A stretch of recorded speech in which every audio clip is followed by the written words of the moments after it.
Olá amigos, companheiros da internet, destas coisas do desenvolvimento, etc e coisa e tal. Vocês já sabem que eu estou a trazer aqui um conjunto de vídeos para namorarmos a framework do Laravel. Mas vocês poderão perguntar, então mas o que é que está a fazer aqui a página do Docker? Sim, o Docker. Bom, vocês já sabem pelo conteúdo deste, ou melhor, pelo título deste vídeo, que eu vou-vos aqui falar muito rapidamente sobre o que é o Laravel Sail e qual é a relação que tudo isto tem com o Docker. Como eu já tive a ocasião de dizer por diversas vezes, o ecossistema do Laravel é super completo. Tem soluções para praticamente tudo, só não faz o almoço e o jantar. Bom, aqui no caso do Docker, para quem não conhece, eu vou muito rapidamente explicar o que é o Docker. O Docker é uma tecnologia que hoje em dia quem faz desenvolvimentos não só a nível da web, mas a nível de outras circunstâncias, mas principalmente a desenvolvimento para a web, é quase imperativo que as pessoas saibam o mínimo de trabalhar com o Docker. O Docker basicamente é uma solução que nos permite substituir aquilo que é uma tecnologia um pouco mais antiga, que eram as máquinas virtuais. O que é que basicamente o Docker permite fazer? Ele permite construir uma estrutura deste tipo. E aqui nós temos o exemplo que é uma estrutura de Docker versus uma estrutura de virtual machines, máquinas virtuais. O que é uma máquina virtual? É quando vocês têm a vossa máquina física, têm o sistema operacional, ou sistema operativo, como se diz em português de Portugal, instalado, seja ele um Windows, ou um Linux, ou um macOS. E no caso das máquinas virtuais, era necessário sempre ativar uma funcionalidade chamada Hypervisor, que normalmente é ativada ao nível da BIOS, do computador, ou até em algumas configurações do sistema operativo.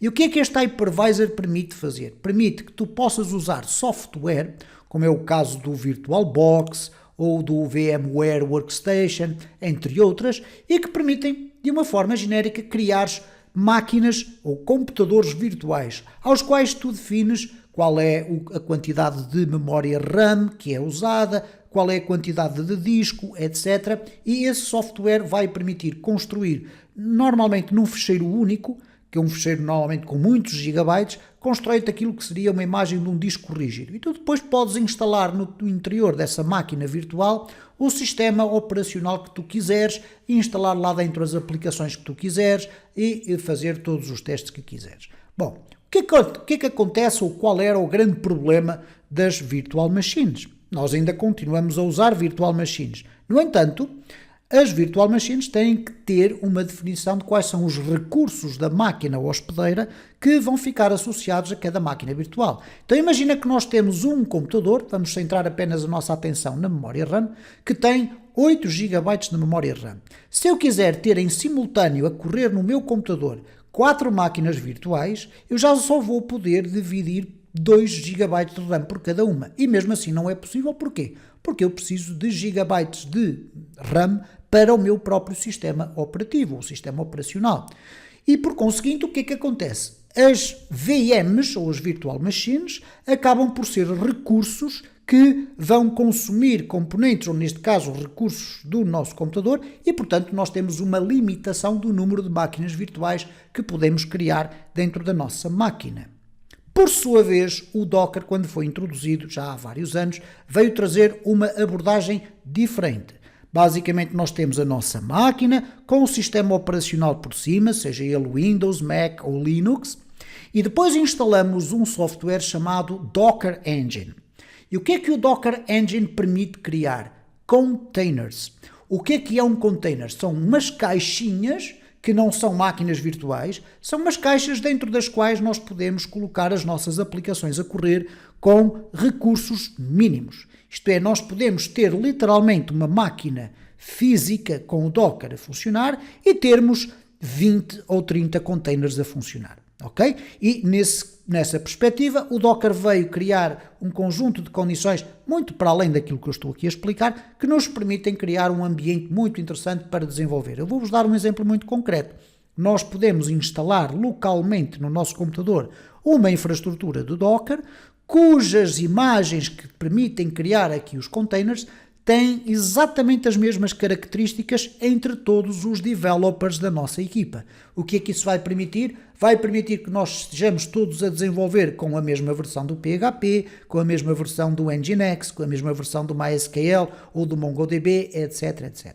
E tudo isto, inclusive, é com a mesma imagem que depois vai estar disponível num servidor web, onde também é possível instalar o Docker Engine. Então, como podes aqui perceber, é uma tecnologia muito interessante e que é, eu diria, utilizada na esmagadora maioria dos casos no desenvolvimento web. Bom, o que é que acontece? No caso do Windows, existe inclusive uma versão desktop para o Docker, isto é, tu podes instalar o Docker.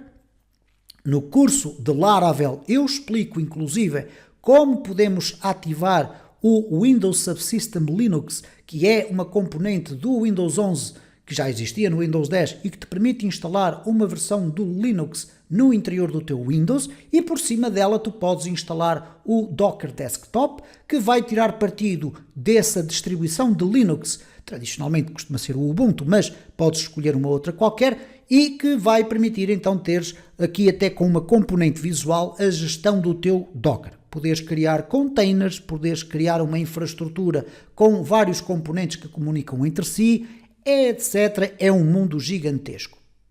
No entanto, perguntas qual é a relação que tudo isto tem com o Laravel, para além do facto de nos permitir criar ambientes de desenvolvimento com containers para desenvolver para a web. Bom, o Laravel, no seu ecossistema, tem aqui ao fundo uma coisa chamada Sail.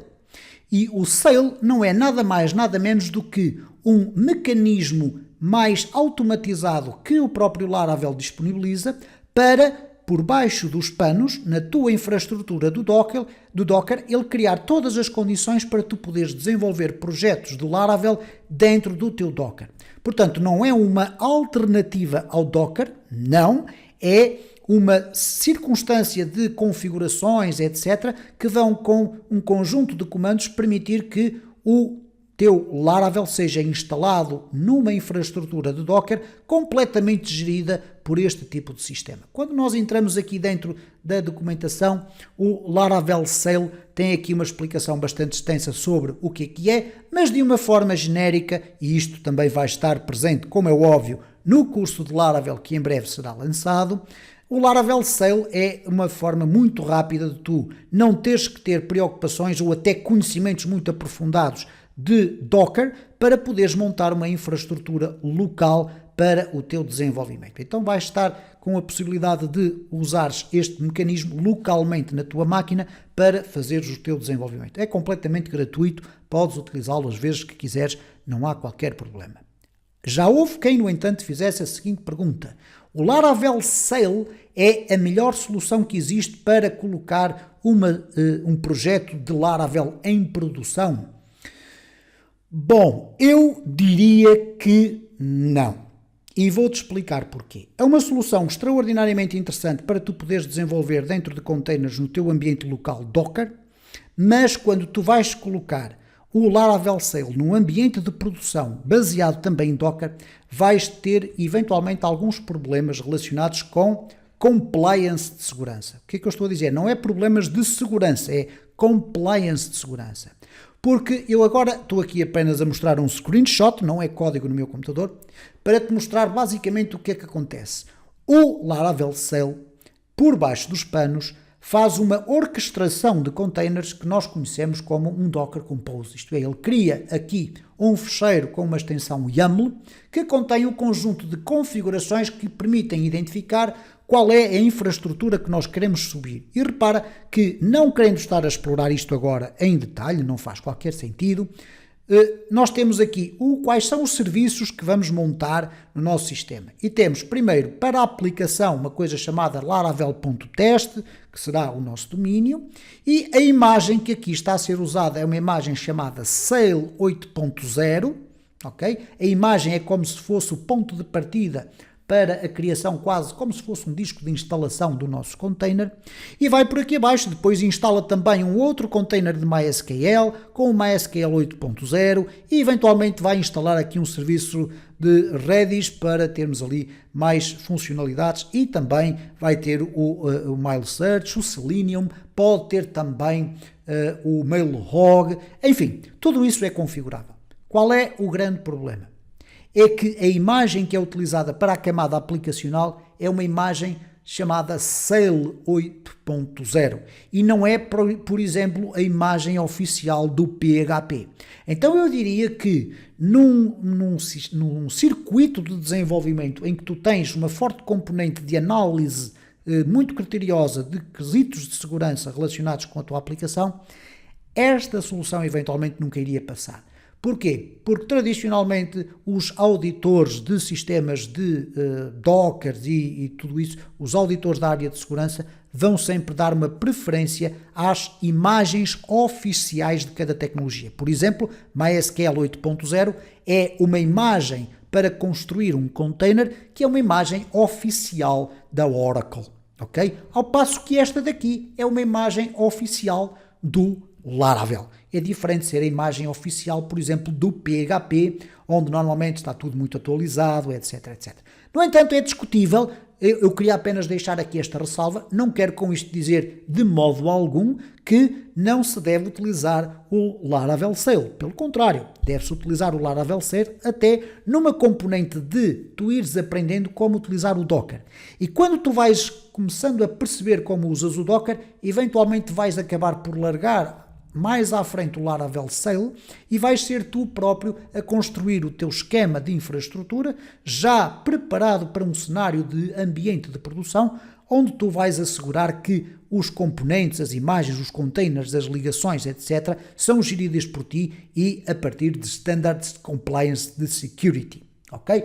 Dito tudo isto, mais um vídeo que eu quis aqui trazer apenas para te contextualizar neste gigantesco universo da framework Laravel. Já sabes, estou na fase em que eu estou a gravar este vídeo também a produzir um curso muito completo onde todas estas matérias estão abordadas, curso de Laravel com muitos projetos, muitas horas, tudo isso, já sabes como é que é. Eu trago sempre coisas de qualidade àquilo que eu faço, procuro pelo menos esforçar-me por tal e por conseguinte deixa aí na secção dos comentários qual é a tua opinião, se já trabalhaste com o Docker e já trabalhaste com o Laravel Sail, se por acaso na empresa onde trabalhas usam o Laravel Sail e até por acaso colocam em produção e se tudo tem funcionado ok, se não conhecias, ficaste com uma ideia genérica sobre isto, já agora peço-te que deixes ficar aí o teu like, se não és ainda subscrito no canal, coloca aí a tua subscrição, clica no sininho para ativar as notificações para fortalecer o canal e trazermos mais gente e mais conteúdo para podermos partilhar estas opiniões todas uns com os outros. Fica aí na secção dos comentários o espaço para tu deixares ficar toda a tua opinião sobre isto ou então eventuais dúvidas que tu queres ver esclarecidas